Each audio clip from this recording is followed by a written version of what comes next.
Now, I have Chastity Horne with me. Chastity Horne is a managing partner at a law firm, a mom of 3 little kids? Three. Busy, busy lady, but yet somehow she's found time to be a part-time hero. You are a child advocate. That is correct. And so many people, and I know you said she's been doing it for 15 years, I just don't have time. Really?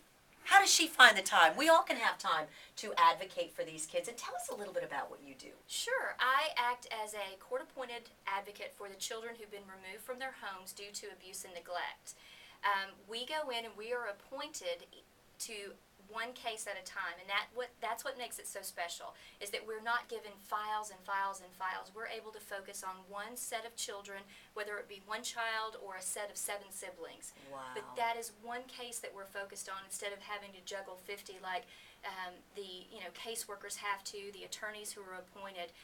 We're not their attorneys, we are their guardian ad litems, which means that we represent what we believe to be the best interest of the child at the time. By speaking with doctors, teachers, anyone who's an influence in the child's life, family members perhaps? Absolutely. Anybody that's relevant to that child, whether it be, like you say, a teacher, doctor, neighbor, aunts, uncles, anybody who's had any sort of relationship with the child that you can glean information that would be helpful to know what is in the best interest of that child. You bring your findings to the judge? You bring your findings to the judge, and you let the judge know after, obviously reading the case file, meeting with the child numerous times, and learning as much background information as you can about not only the child, but obviously the home life, the parents, or whatever adult is involved with that child's life. And you let the court know what you believe to be the best interest of the child as to where that child should be placed. And not only that, we have some instances where you also have to make recommendations for therapy, for medical issues, for educational issues. I've met with teachers and principals before to speak about, what's going on, any type of learning disabilities, or some children have missed numerous days in school because of having an upheaval in their home life. And so you also have to think about the everyday issues that usually parents like us, we don't have to think about with our kids because it's just a given. Right. But you forget sometimes that these kids are not leading what we consider to be normal lives. And so you also want to make sure that not only do you talk about where this child should live, but about every other normal, everyday normal things that go on in other kids' lives. Right. Now tell us about the time, though, that you dedicate, because we always talk about child advocates and part-time heroes. You've got a full-time job, and you're a mom. Full-time job, 3 kids, all 6 and under, 6, 4, and 2, and I've been volunteering for this is my 15th year.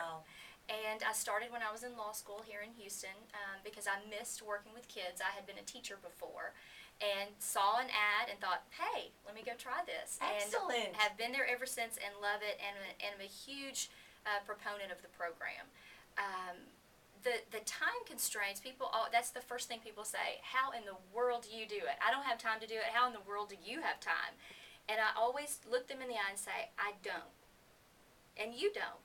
But what you do is you make time. That's anything that is important to you, that you have a heart for or a desire to do, you make the time to do it.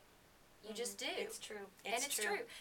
I work with the foster parents and the caseworkers, and if I need to go out in the morning, I'll go out in the morning. If I need to go at lunch, I go at lunch, or I go on the weekends. You can work it out any way you want to. The only givens are the court dates. And you know those so far in advance you can calendar. When I first started working, I let my job know. I said, hey, I volunteer for child advocates. Every now and then I'm going to be gone for a couple of hours in the morning for a hearing or in the afternoon, just so you know, put it on your calendar.